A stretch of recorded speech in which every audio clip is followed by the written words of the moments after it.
The projection for Australia is that whilst we've got 5% of our electricity now, roughly for data centers, this could double and even go higher. So this could become one of the biggest energy consumers in Australia. Welcome to Burning Platforms, our fortnightly look at the intersection between technology and politics, brought to you by Capita's Centre of the Public Square. I'm Peter Lewis. This week we dive into AI's alarming environmental impact with Gordon Nobel from UTS's Institute of Sustainable Futures. But first, our rundown at the latest news from around the world with our regular panel, Digital Rights Watch Chair Lizzie O'Shea and Health Engine CEO Dan Stinton. Well, it's been a few weeks, guys, but we're back in the virtual room talking about all things tech. It's great to be back. We had a couple of weeks off because I did what every middle-aged guy does and launches his manifesto, and Lizzie was there in Melbourne with me, so you were very kind, Lizzie, and thanks for coming along. It was good fun. Missed you, Dan, but other side of the country. But here we are for another week of Burning Platforms. Lots been going on in the last month, and so we will do our normal format of spending a bit of time looking at some of the issues that have made us scratch our heads, and then we're going to have a deep dive with our guest, Gordon Nobel. Are you from the UTS Sustainable Futures Department or unit? But we'll get into that in a bit more detail. But thanks for joining us, Gordon. Thanks, Peter. Gordon, yeah, the Institute of Sustainable Futures at UTS. And Gordon's one of those people who spent a bit of time looking at the environmental footprint of AI. And I think one of the remarkable things is there's not many people doing that work. There are so many people trying to sell the dream, not many people looking at what the consequence of that dream is. And we're going to get into that in a bit more detail very, very soon. But let's start with Trump's Supreme Court, Lizzie, wreaking havoc all over the place. We've had the decision that basically makes the next president king, and now comes the decision that makes social media companies self-governing empires. So what's the decision and what does it mean? Yeah, I'm trying to unpick what the Supreme Court is thinking, which I suppose is a bit of a perilous exercise. But there's two interesting cases that were determined in recent days, and there's a few more to come as well. So it's going to be an important period in the Supreme Court's history for speech in online settings, I think it's fair to say. So one of these cases is a net choice case. Net choice was a litigant here, but it was against two states, Texas and Florida, about laws that were introduced by those states to protect users' freedom of speech. And the net choice entity is a trade body that sought to reject that. The claim was that this was an incursion on their First Amendment rights in determining what kind of content comes onto their platform, so in interference with their freedom of speech. And the other case is called Murphy and Missouri, and it's about essentially users who are complaining about the fact that the state, through the Trump administration, but also the Biden administration, were interfering with platforms' deliberations about what content to allow in the context of public health messaging around COVID-19. So the argument was that they were suppressing content that didn't comply with White House approved messages, and that caused them harm. Now, in that first case, essentially what the Supreme Court has done is given a gift to social media companies to say that that algorithms that determine what content goes on their platforms are a form of expression, essentially, that they're what they described as a distinctive expressive offering, which means that it's protected and it can't be interfered with by states making laws, even if it's to protect citizens' freedom of speech. So that essentially green lights the capacity for platforms to make their own algorithms and train them however they like or shape them however they like to determine what kind of content goes on in their platform and what gets prioritized. There's a bit of a vibe that algorithms are people too. They have their own expression that has to be protected under the Constitution. But what I think is interesting about the other case is that it didn't even get past the first hurdle. So this case saying that people were harmed by social media companies working in concert with state censorship practices, let's call it that. But I mean, I appreciate that's kind of an inflammatory term. They said they didn't even have standing, so they didn't even have the right to bring the case to argue these. There wasn't. They didn't have a proper stake or the capacity to come before the court. And the thing about reading these things together is that what the people who will be left out of decisions about what content gets promoted by social media platforms, it looks like it's a dispute between state censorship and the right of companies to decide what goes on their platform. But nowhere in these discussions are people and their right to their own capacity or rights to speak and participate in public life. And I think that the reason that's interesting is we talk a lot about the digital public square and what that looks like. And we've talked a lot as well about the problem with it being a private space because so many of the platforms we rely on are private. And what it looks like to me is that the Supreme Court is paving the way to protect the right of private companies to do what they like on their platforms without scrutiny, and that people don't really have a say at all in what this looks like, which I think is a very problematic line of reasoning for having even a basic idea of a public square, having even the idea that that could exist in some of these online platforms. And perhaps it makes your case, Peter, that it's more urgent than ever that we look at building out alternatives, and not like a state-owned Facebook, but more what I mean is how do we build out the capacity in digital terms for people to find ways to express themselves, to participate in public life that don't leave us dependent on social media platforms that appear to owe us very few obligations. It's interesting. Like, we've got this sort of narrative that we need to really think through how we regulate and intervene in the digital platforms. The libertarian view is how do we stop any intervention in the platforms? And a libertarian Supreme Court has a real opportunity to undo a lot of the work that has been done by the Biden administration, bringing in people that are skeptical about digital power into organisations like the Free Trade Commission. Like, how are you seeing all this playing out?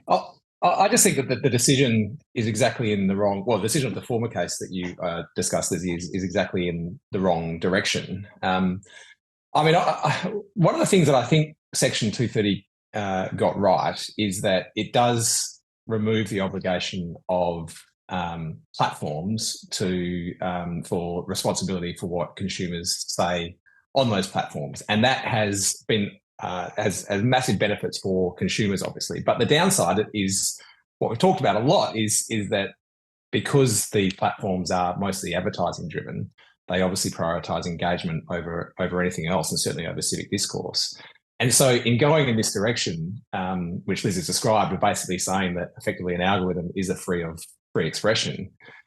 You're effectively just removing any barrier whatsoever on these platforms from being able to act responsibly. And I think that a much better approach to this would be that you continue with the principles, I guess, that Section 230 is based on, and we have similar laws that operate in Australia, which Lizzie is much more schooled on than I, so she can update us on if we need to. But the point being that a company's algorithm, if it inflames content which is defamatory or harmful in some way, then the company should be responsible for that. The algorithm is not a neutral entity and not a form of free expression. It's typically a form of trying to maximize advertising dollars.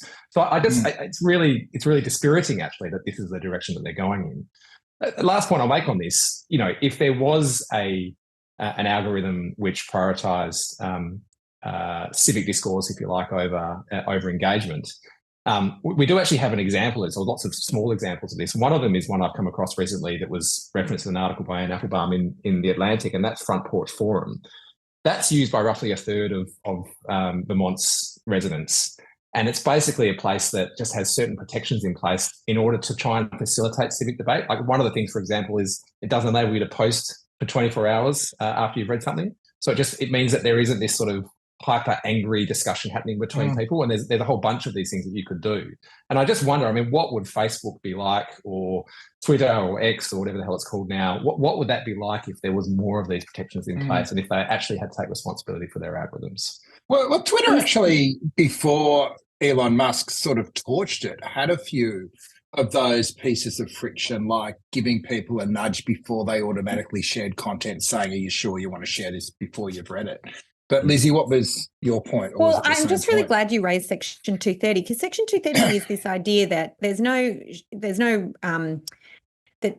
that social media platforms is the common example, are permitted to make content moderation decisions on the basis that they won't be penalised because they're not responsible. They're intermediaries. They're not themselves speaking or publishing. They're not like a newspaper. And this decision pulls it in the other direction and says, well, an algorithm is expression, a form of expression that shouldn't be interfered with by state regulators because it's protected under the First Amendment. And there's a tension there, right? Like what I think is interesting, and this was discussed in the course of this hearing, where the judges were, I think it was Alito who was in dissent, or at least in part on this case we're talking about. He described that, they rely on these provisions, either a First Amendment protection or a Section 230, depending on whether they want to avoid liability or not. And I think that's been an effective strategy for social media platforms for now, but you sort of wonder when this will come to its conclusion, because they can't really be both. They can't be an intermediary conveying communications between people, which is the moral underpinning of not being held liable for the content of the communication, while also expressing themselves in a form of speech by writing an algorithm, or the algorithm is a form of speech that ought to be protected, unless you really take that kind of Citizens United line where like a company is a person, an algorithm is a person, it starts to look but like isn't an algorithm just a process of information? How can that, that's not speech. That's a decision matrix. That's a pattern. Like, how can it's intentional, right? It's serving a particular purpose. It's written by someone. Wild. So it is. It's not. There's an inconsistency between these two, and I'm interested to see how this unfolds in future litigation, because I also am a bit unclear as to what extent the Supreme Court is going to value freedom of corporates in these contexts to be able to determine the shape of online life, especially if we do start to see more state censorship. Will there be a resistance among the Supreme Court judges? I mean, I remain deeply concerned about the Supreme Court. I'm hardly the only one, but they do appear to be constantly grabbing power, finding ways to limit the capacity of regulators, like the Chevron, the overturning of the Chevron doctrine is the other one, but that's probably for other law nerds. But another day, definitely undermining the capacity of regulators to do something about corporate behaviour. And I do wonder where the limits lie there. And of the people disliked in American society, probably some of these big tech platforms are the ones that gain the most political mileage. And also even conservatives have beefs with them because, in part the Florida and Texas laws were designed to protect conservative speech that they thought social media companies were trying to limit. So there's an interesting set of politics that overlays the fundamentals of internet architecture that overlays, I think the legal considerations come last in these settings sometimes. So it's a space that we have to keep an eye on. I feel like we've gone very quickly from being a generalist show to a very specialist show, but thank you for taking us down that wormhole, Lizzie. Gordon, like you've been at pains to point out to me, you're not a tech guy, you're a sustainability guy, but how do you see it from the cheat seats?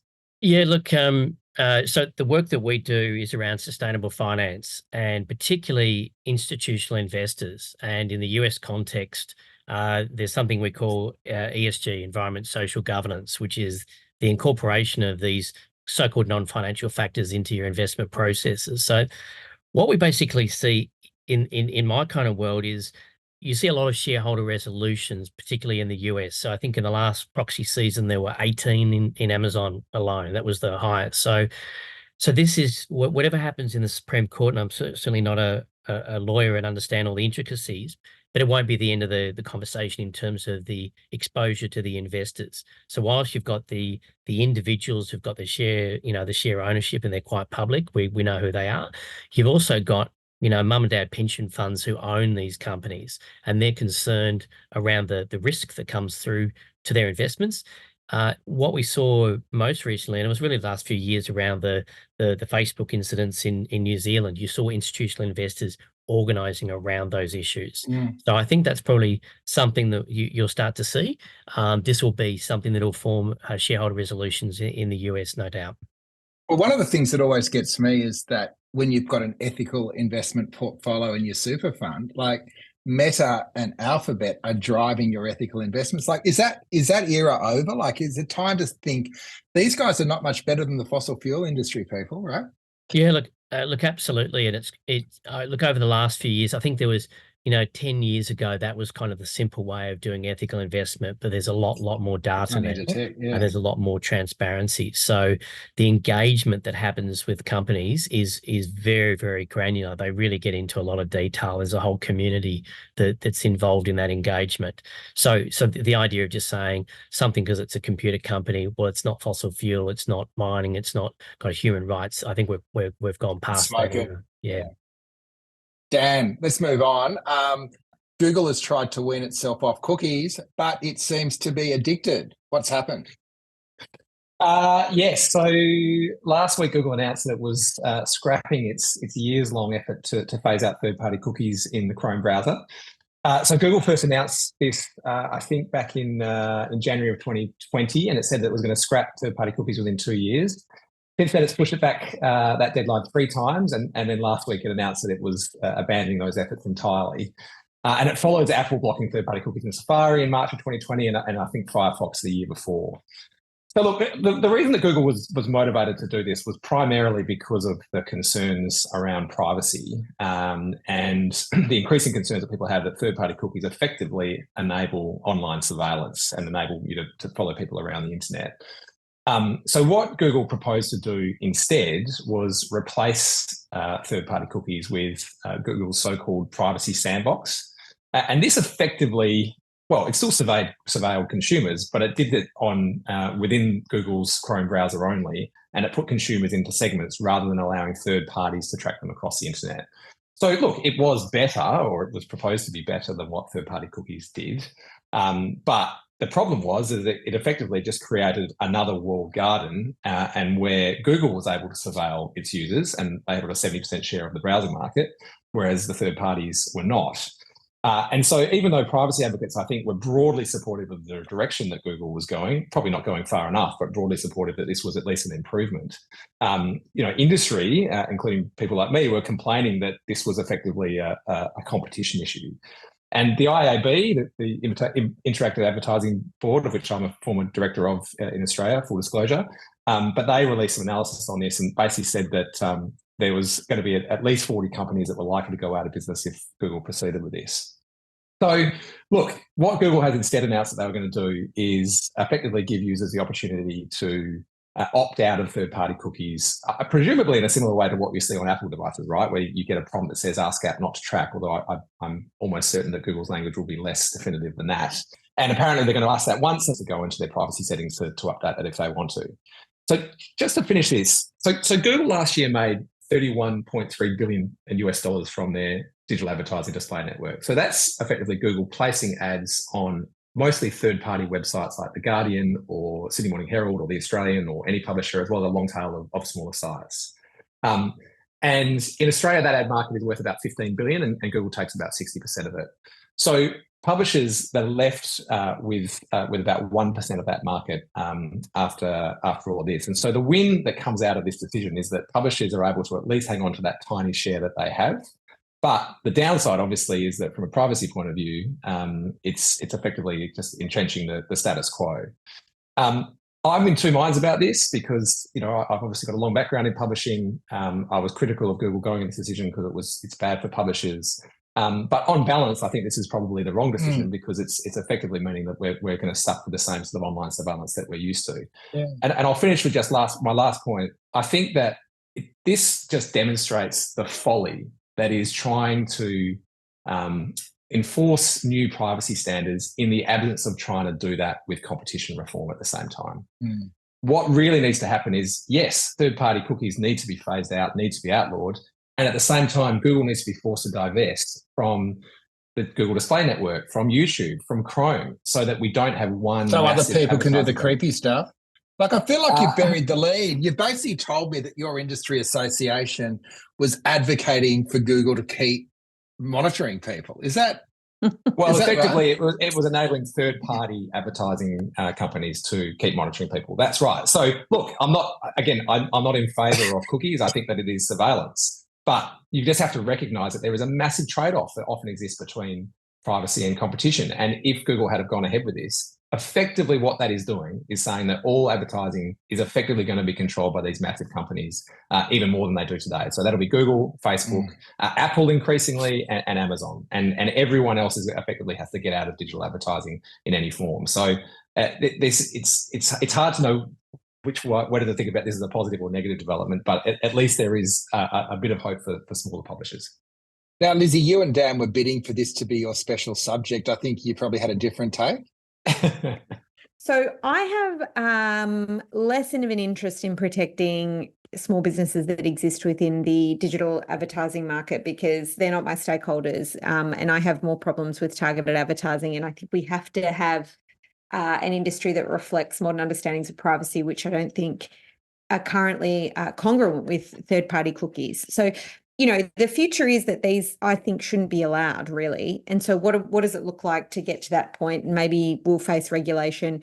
Maybe we'll get a data broker code in California where you have to data brokers have to register and you've got a right to delete. Maybe you get something similar in relation to third-party cookies. You get the right to have them deleted. And, people at Digital Rights Watch would work on a way to do that at scale for individuals. So there's ways in which people can start to also take back power against that approach to digital advertising. The thing is, isn't it better for businesses to kind of build out advertising models that are future-proofed against those kinds of regulatory initiatives that don't rely on third-party cookies, that try and build out their own kind of model for advertising to people within their own website? Like, I want to incentivize alternative business models that don't rely on those third-party cookies. Whatever it is, like maybe, yeah, there's a lot of different options. So I just don't think that's quite good enough. But this is a model of tracking user behavior that has to go. And I appreciate, of course, there's competition issues, and maybe part of the problem is that unfairly Google has captured a huge portion of the browser market, and there should be ways to also address that, perhaps with integration with other services. And we also may see that coming. In the US, there are initiatives, there's an argument that YouTube will be split off from Google as a result of coming litigation.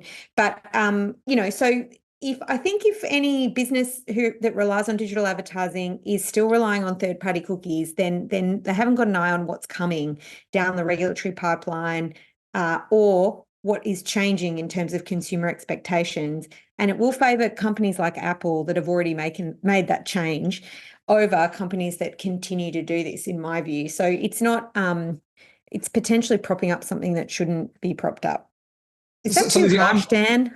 No, I'm with you, right? So third-party cookies are an invasion of consumer privacy, and they should be phased out completely. The issue, though, probably the point that I didn't make very well, is the issue is that because Google's scale, and by the way, Apple's scale, I know that they've got this reputation of being the privacy company, but I mean, they are tracking everything you do on your phone as well. And sure, they're not sharing that with third parties, but they've now got a pretty sizable advertising business, which is growing pretty quickly, right? And they're able to target. And that's the concern I've got, is that effectively when digital advertising is built on surveillance, you can restrict third parties doing that across the net, but all that does is it strengthens those that have massive scale. So you need to do two things, in my view. You need to, one, outlaw the surveillance, and getting rid of cookies is a pretty good start, but we could definitely go further than that. And you need to break these companies up so that they're not able to leverage that scale, and there's other people who are able to compete. And then the last thing is, I completely agree with you, Lizzie, and this is a very self-congratulatory comment, but at The Guardian, for example, our whole strategy, I'm not sure if it's changed since I've left, but our whole strategy was reducing our reliance on programmatic advertising and going back to a model which was, if you want to reach the best audience in Australia, which is The Guardian's audience, then you have to do so by speaking to us directly and taking a direct sponsorship rather than following consumers onto our site via cookies. And over time, we've reduced our programmatic advertising from about 50% of our revenue down to about 20%, and we're on our way to phasing it out. I'm not sure if they've got there yet or not. But that is effectively, I think, what every single publisher around the world has to do. And hopefully, if the big players are forced to be broken up as well, then those models will actually be a bit more future-proofed. All right, I'm going to do my last one. I don't actually know what the answer to this is, but it did strike me that when Mark Zuckerberg puts out a big statement, the instinct is to say, no, go the opposite way. But his big statement this week has been that AI should be open source. He says it's unrealistic to think a handful of companies could keep their AI technology secret. He thinks it should be all out there for everyone to work with. But he does also admit that the motives aren't just altruistic, that most technologists use Meta services. The more technologists who use Meta services, the more its own products are standardized across the industry. So let's think this through for a sec. So we've got most of the big tech players with their AI plays, and particularly around acquiring large language models. We've got the Microsoft play through, I think it's OpenAI. We've got I think Apple's got a play. There's all this hype coming out around that. Meta's saying we don't want to have a proprietary system. We want to share it with the world. And we're saying that there should be one big. I've heard people say the problem with that is anyone can go and play with the AI, and then God knows the world will fall in, which is kind of the vibe of the incumbents. I know it was Mustafa Suleiman who was saying this is so dangerous that only we can control it. So what do we think about this? Is this one time when the chimp is typing Shakespeare and Zuckerberg is right? Or is this just more self-serving rubbish? I might start with you, Gordon, because you've been watching the way these AI companies sort of shield their wares. Yeah, look, I think the history here of, the development of the open source movement, for other industries, looking at the IT industry and the way that was such a lot of collaboration amongst developers, programmers, etc. I think there was a bit of jealousy, I think, looking at the IT industry and how they were doing that. But I think it's fair to say that a lot of that collaboration in the end was captured by a lot of those big tech companies that in the end created the unicorn investments that made a lot of people very, very rich. And there's nothing wrong with that. But I think the if you like, the spirit of that open source collaboration is probably gone now. It's not the same as it was.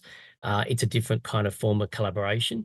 But I think probably it's also something here where some of those big tech companies could probably give back, given that, to be honest, they all benefited in some way from the collaboration efforts of a lot of programmers who were working not to create big unicorn companies, but working to basically create a different kind of internet, a different kind of way of working. So I think there's probably something that maybe here the big tech companies need to really give back rather than take here. That's probably my take on this.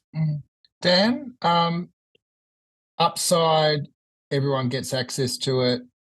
Downside, everyone gets access to it. Where do you fall? I'm torn again on this one. I mean, I think it's a brilliant masterstroke. I think it's less altruistic to sort of pick up on what Gordon was saying and more for Facebook's hands. Just a couple of points, by the way.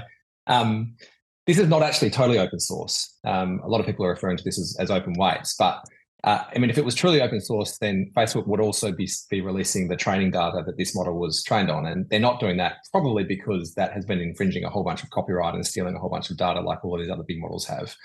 So it's not properly open source. But anyway, that quibble aside, look, this is, from a commercial and business point of view, this is a bit of a masterstroke in my view.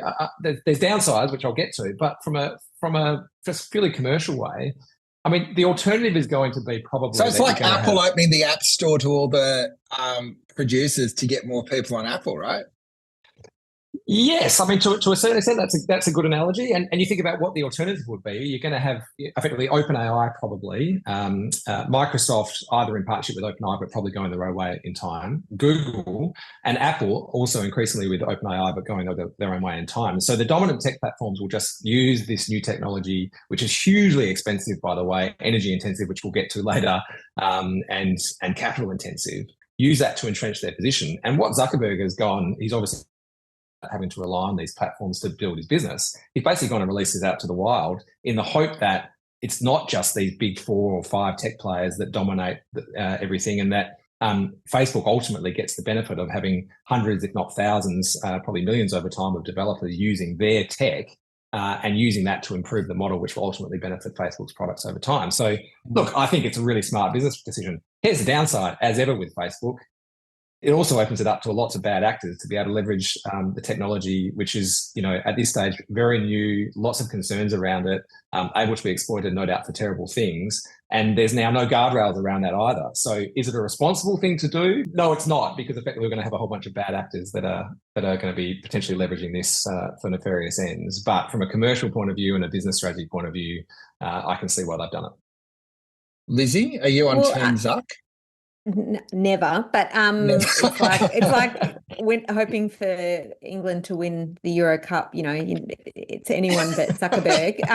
But what I would say is, I think the better analogy is not Apple opening up whatever their OS, but actually Android, because Google took stewardship of Android, which is nominally open source, and I think Gordon made some astute observations about how that concept has been really transformed in recent decades from what was a kind of spirit of collaboration to now a concentration of power in a few dominant players. And Android is the example of that. Google stewards the Android system. It's nominally open source, but they have all sorts of ways in which they manage, control that ecosystem and use it to their advantage to secure their dominance in, a decent whack of the world's handsets. And it allows them to compete with Apple, for example, on all sorts of ways, but also, entrenches its market and business model and all sorts of other offerings that it's got. So I think we do have to be quite cautious about assuming that there's anything inherently good in open source if it's being spruiked by a corporation, because they will use, especially one of Meta's size, because they will use the power that comes with that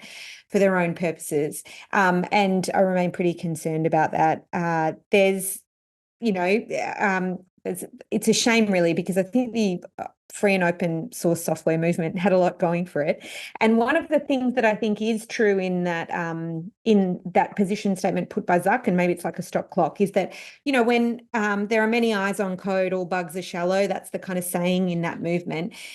And I think there is an argument that that's true in the sense that we want to prioritize safety and finding ways to limit not just bad actors using code, but also problems within the code itself.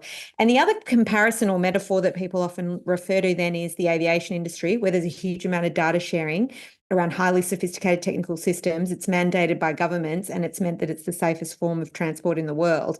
And I think there is an argument that that's what we should be looking to instead. High amounts of sharing across industry that limit market dominance by one particular entity, that do prioritise safety and regulation and some form of friction, and have that with an aim to get better outcomes from a safety perspective. Now, that's a more complicated thing that I'm suggesting in that kind of somewhat reductive metaphor, but I think there's a merit in thinking about it through those paradigms rather than just assuming free and open source software is inherently safer or also inherently good when spruiked by a major tech company. All right. Well, I'll file that in the metaverse annals and just put it aside and wait for the next good idea. But let's move into our deep dive. I think this is the elephant in the room in our tech discussions. And one of the interesting things is we've been talking for months about we've got to find someone to talk about the environmental impact of AI. And you're kind of a rare breed, Dr. Gordon. But thank you for joining us. And do you want to tell us a little bit about your work and how this got onto your radar and what you've learned once you've started digging in a little bit further? Yeah, thanks, Peter. And not quite a doctor as well, but for disclosure. But sorry. I'll take that. Strange journey, really. So we at the Institute, we do a lot of work. We work with governments, philanthropic sector. We work with industry. So we do academic work, but we also do contract work with industry. So we were approached to do a piece of research around data centers. Now, my personal background and the reason why I put my hand up and said, look, I'm interested to have a look at that was, so back in the 1990s, which is a million years ago, I was a union organizer for the finance sector union. And the finance sector union, the workers that I used to look after and represent were right across banks and investors and insurers, including these data centers, which were back in the 90s, sort of closed, locked rooms. They were kind of the weirdest part of the finance sector to go into. Very different culture. even back then in the 90s. So I was intrigued. So it was really a curiosity side. Well, I kind of know that from the 90s, how they were and how important they were, because even back then, the whole finance system wasn't going to operate unless you had a data center to back up your money, etc. So we were approached by Pure Storage, which is they're a technology company that specialize in really energy efficiency for data centers. So we did a piece of work for them last year, and this was on data centers. And we interviewed sustainability professionals. We ran a survey around what their understanding was of the issues, the environmental sustainability issues around data centers, and we found out pretty much that they kind of had an awareness that there was something there. That was a significant majority of people had that kind of understanding, but only 6% of our survey respondents thought that they had the data to make informed decisions. So there just wasn't any flow of information to really understand. Then this year, so we've done a second piece of research, and this one we've interviewed, surveyed IT managers, and we've released that research. And what that said is, IT managers collectively are understanding that AI is a thing. It's here to stay. And they're also showing this lack of, or this uncertainty as to what the energy consumption is going to be, right? So there was when we asked that question, it was all over the place in terms of the results. So what are the issues in terms of data centers? So there's probably a few big ones. So energy consumption. So the first one is, data centers were consuming around about 1 to 1.5% of global energy use. And that was pre-AI. So in Australia right now, data centers consume around about 5% of our electricity. That's the estimate. So it's a significant part of our electricity consumption here in Australia. The aviation sector is 2% of global emissions. So data centers being 1 to 1.5, it was already a bigger sector. That was pre-AI.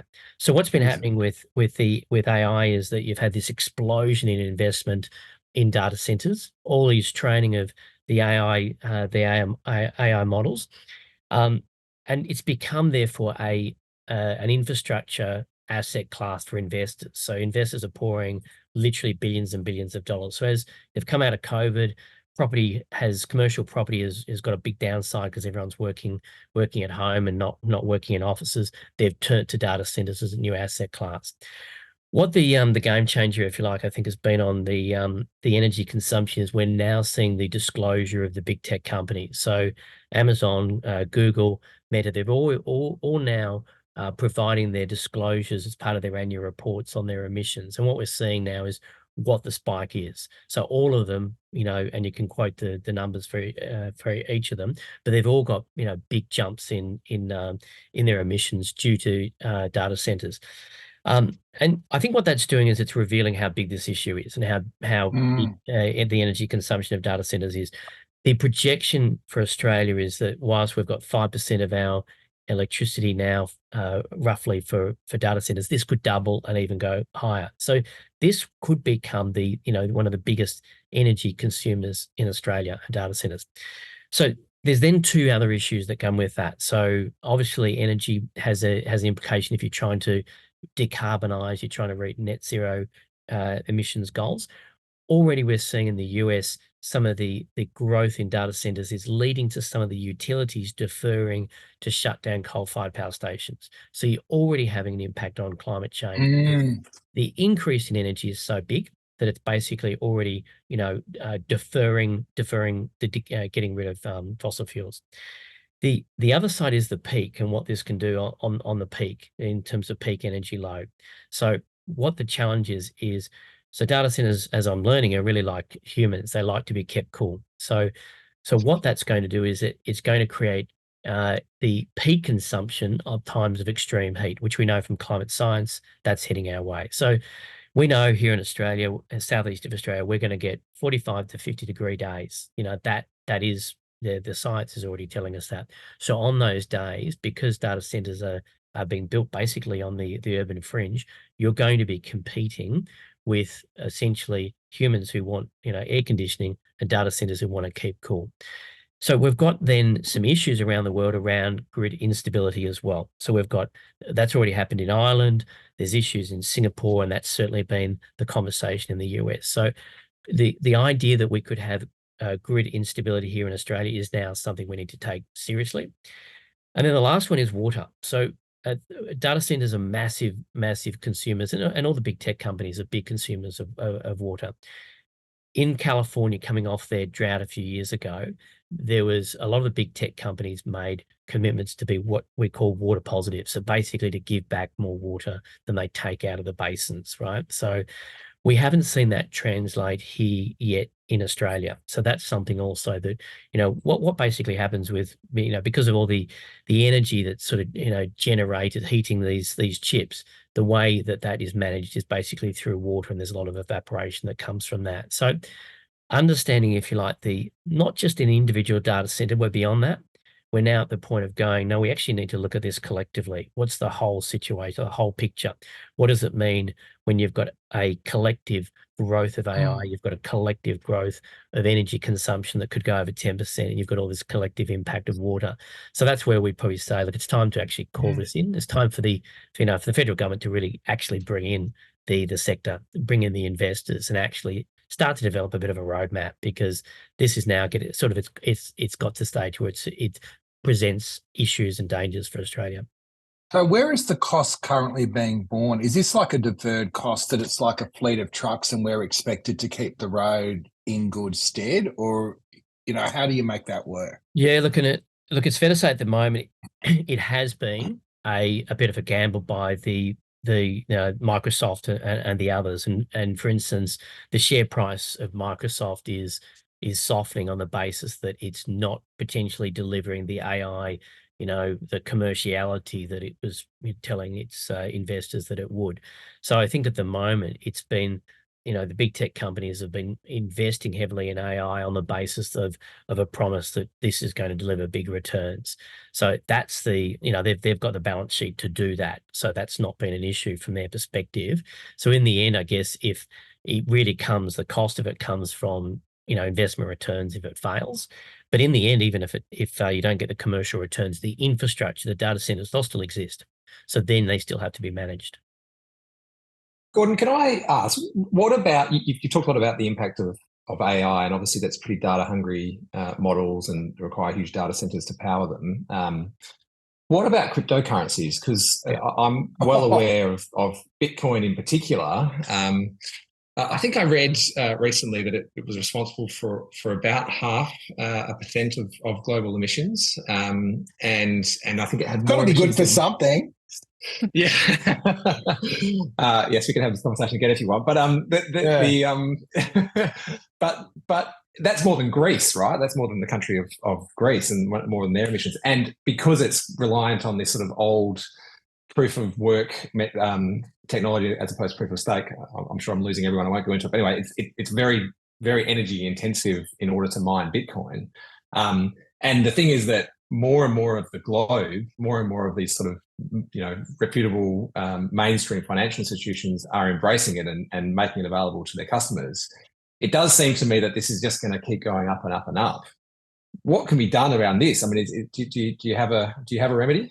Yeah, look, I guess that's what we're all searching for. But the problem is, so a couple of years ago, that was the conversation, crypto and the energy use of that. And I think AI has, if you like, quietened down the conversation on what the energy consumption of crypto is. And maybe there's a bit of a softening in that kind of market as you've got more regulators in that.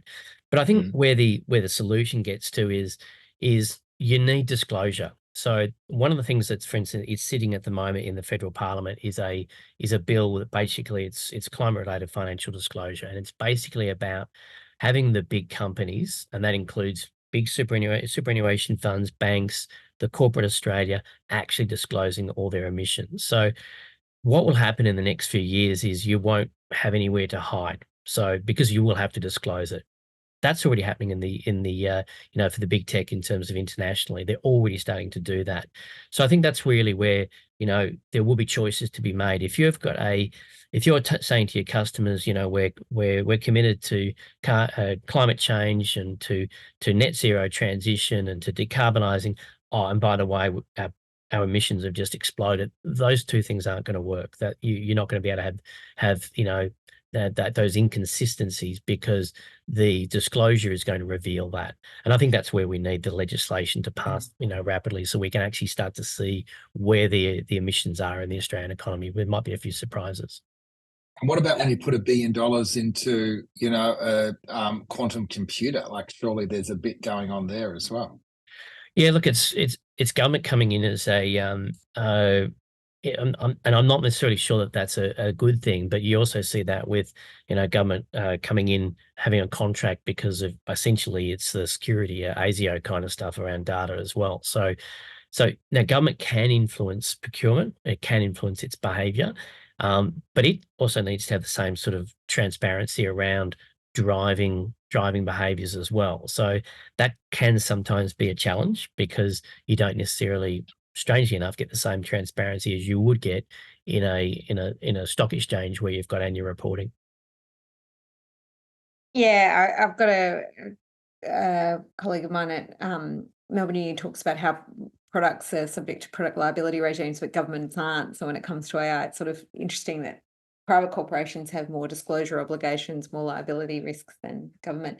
One of the things I wanted to ask you about, though, nearly Dr. Gordon, shall we say, is what do you think about trying to influence the demand side? Do you think particularly that came to my mind when you were talking about, say, grid, the challenges with the grid.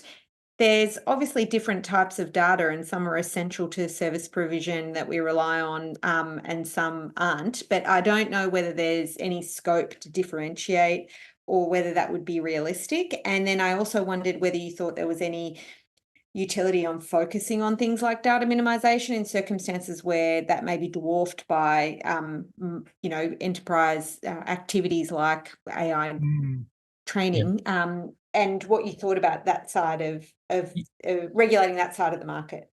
Yeah, look, I do think demand's got a massive role to play. And so the analogy I would give is, so if you think of energy and if you think of water and if you think of it in our houses, right? So we don't, if we leave a room, we're always told, turn off the light switch. If you're having water, you don't leave the tap on all night, you turn the tap off. We've just been ingrained that there is a budget for energy and water because it's scarce, right? That we've just grown up with that. That's not what we do with data. We think of data as absolutely, there's no limit on it. There's no scarcity value from an economic sense. So therefore, we don't have a mechanism to value what is core data and what is perhaps non-core data. And we, to the point as individuals, we even consume data when we're not even literally, physically looking at something. We leave, you've got apps updating, you've got, all the kind of things that happen in the background. Broadband's still working overnight when you're sleeping, right? So I think where we're going to get to is almost a concept of a data budgets. I think organizations, businesses will have to start to work out that data does have a scarcity. There's a scarcity side to it because it does have environmental and water impacts as well. So that'll be, I think, where it starts. But I think then it does flow even through to consumers. So the idea that there is going to be some scarcity. You can't have 10% of the electricity of the nation in data centers and go, shut our eyes, we're not looking at this. That's not going to be feasible if you're trying to decarbonize. So I think, and we're not going to be able to replace it all with renewable energy. So I think we're going to have to get into demand management. And the other side, the positive side, there's technologies there. There's technologies that already do this. We know that with the ones that we've been working with, Pure Storage, there's energy efficiency technologies available.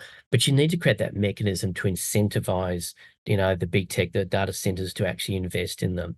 So I think that's the next piece of work. I think it needs to happen. So what is the policy framework for government around this? So at the moment, our national AI strategy is, in 3 words, let it rip. Let it rip. Like, how does where's the intervention in your view? Yeah, look at it, and I think there's an element here. This is where there has been. I get the excitement factor, and I get everyone's looking for the productivity side. The Reserve Bank's been talking about it. Everyone's been talking about it. But I think that's then, now we're going to move to a conversation around actually we really need to know the other side of AI and what the costs are. So I think that is going to start to happen. These conversations are going to happen. Look, at the moment, the federal government's strategy is really around just procurement. We want a green data center. And I think we've gone beyond that. Having a green rating for a data center is business as usual. Many don't. But you shouldn't be in business if you What would don't a green data center look like? Look, at the Have moment, a wind turbine on top. Exactly. Well, and there's plenty of scope for renewable energy with data centers, but it's basically a disclosure regime around what you're doing. But I think and there is the opportunity to invest in renewable energy, to invest in energy efficiency, but you've got to disclose that, and that's really what these green ratings do. They're disclosure regimes. But I think the federal government's role is not around that. The federal government's role is actually understanding the impact on the system. So really to be very, very clear, if you have a grid breakdown, there's in the future due to a peak energy, 45-degree day, and it hits Western Sydney where you've got data centers there, we have enough notice that this could happen. And I think there's an opportunity and responsibility of the federal government to start acting in this area. Why isn't this part of the conversation? It seems so obvious. Like, why is, you search, you will find people talking about this, and I think look, from an investment. We found you. Yeah, that's right. Even though you're not a doctor. Even though, that's right. I'm going to have to become one. But I think there's the investment side is, there's a bias towards looking at the opportunity, and I get that, right? So that's a bad thing. So the hype, if you like, on AI has been, this is a massive investment opportunity in a market that, to be honest, didn't have a lot of good stories to tell. So, but I think underneath that, there's a whole community that I work with is more looking at, hang on, what are these long-term risks, these environment, social governance risks? And that's where this conversation needs to play out. But look, things go from no one is talking about it and suddenly, it's seen as, look, of course we understand. All of a sudden you're on burning platforms. Look at you. That's right. And everyone's talking about it. Right? So but it's interesting, Lizzie, because there's this whole thing that AI will kill the world. We just didn't realize how it was going to kill the world. It wasn't. I know. I find these conversations so dispiriting because it does just feel like this circumstance where there's companies are privatizing the gains, socializing the harms. And this is another example, like it's not the program working as intended, but it's absorbing these public resources and potentially at the expense of lots of other critical needs that we have for not just decarbonisation, but also like the energy demands that we've got. It does occur to me that it sort of begs the question of why do we need AI in all these applications? And this is one of the features of the industry, that it seems to be just throwing AI at everything without any consequence. And there's that stat that's bandied around that talks about how, some huge volume of AI in enterprise settings fail. And, like north of kind of 85%, because there's not always great integration or contextual analysis of how it can be used. And the MO of the industry does seem to be to try it in all different settings and see what holds. And that,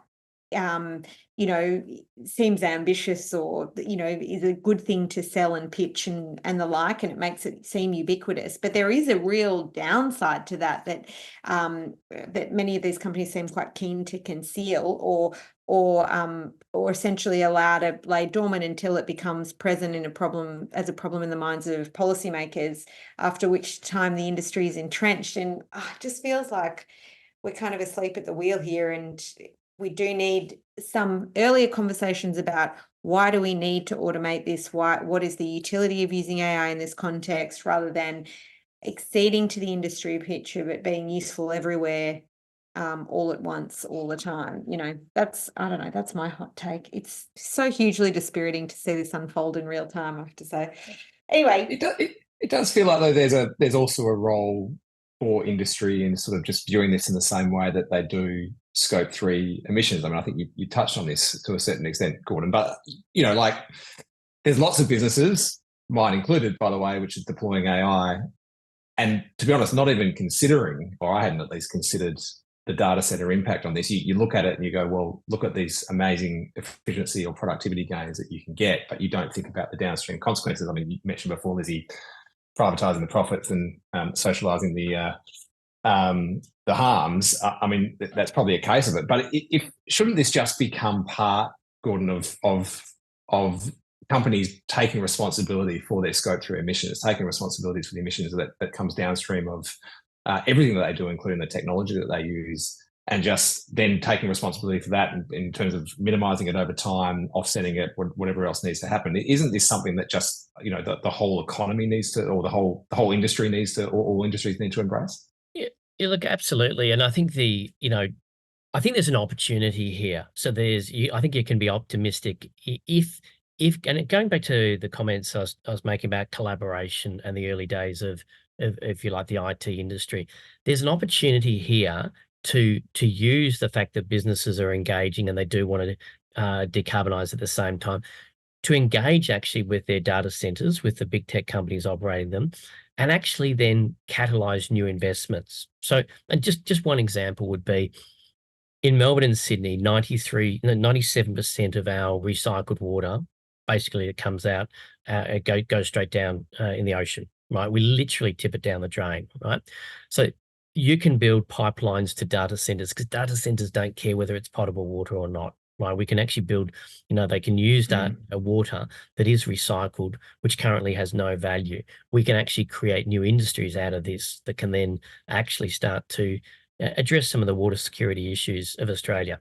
So there's an opportunity, I think, to flip the hey, this is the depressing side, and it is, but actually then flip it into, no, this is actually something that we can create opportunities out of. And I think that's the collaboration. There's that spirit of collaboration. I think there's an opportunity here, and it's here right now. Maybe not going to be here in 5 years' time, but I think it's here right now.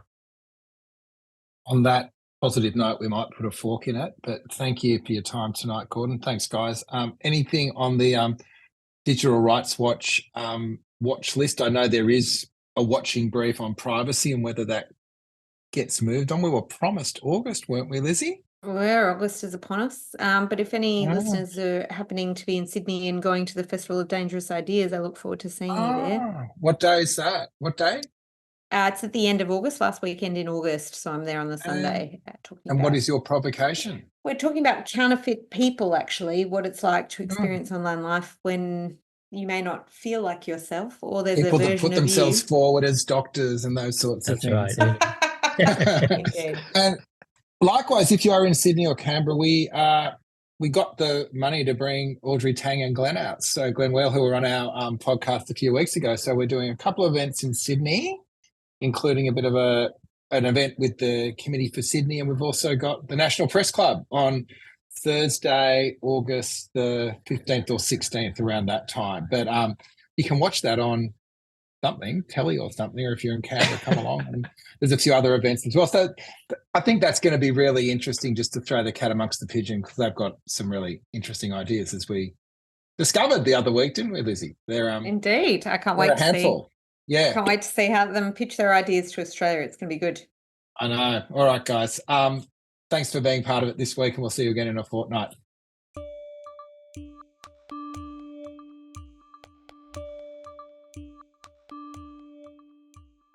That was Burning Platforms, brought to you by Per Capita's Centre of the Public Square. It was recorded on July 31 and produced on Narmland by Rebecca Connell. Talk again soon.